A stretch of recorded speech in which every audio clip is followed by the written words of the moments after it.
Hi, I'm Susan Capalbo, a professor at Oregon State University and an agricultural economist in the Department of Applied Economics.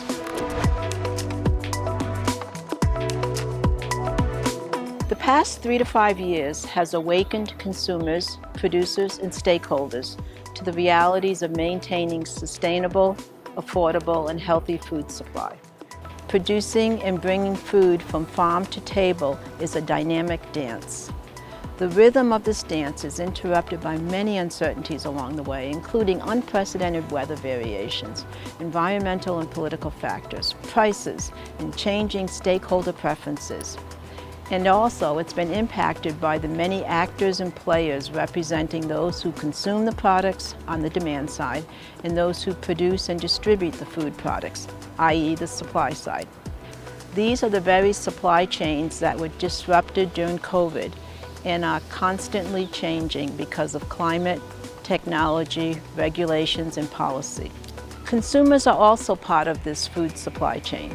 Consumers are a critical component. They send signals back up the supply chain about what and how much to produce. They do this through their purchasing decisions.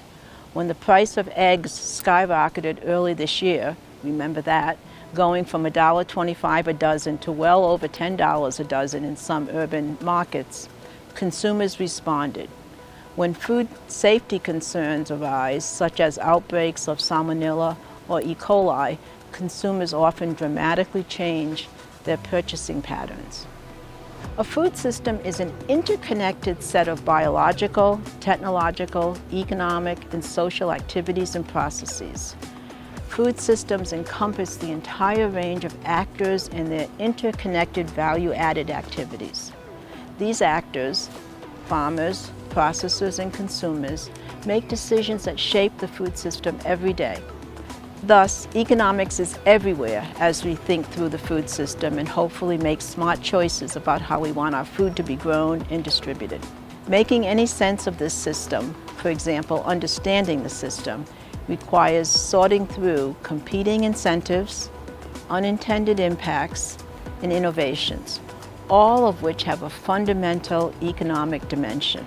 The connections between our food system production and distribution activities and how they give rise to a wide range of private benefits, as well as environmental, health, and social challenges, is at the very core of sustainability. So economics is critical in two key ways to the sustainability of our food system.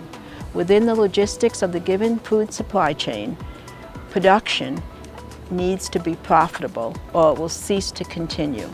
Secondly, at the more aggregate or policy level, an economic framework provides the critical foundation for evaluating the trade-offs in how we use our scarce resources, our land, water, and soils, to meet future food needs.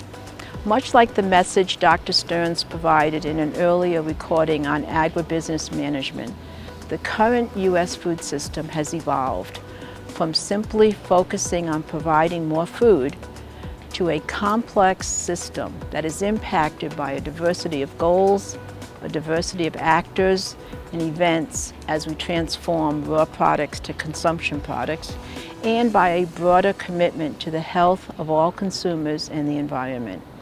Accommodating these multiple commitments for a more sustainable food system will require, at its core, the innovations and expertise of many dedicated individuals, including applied economists.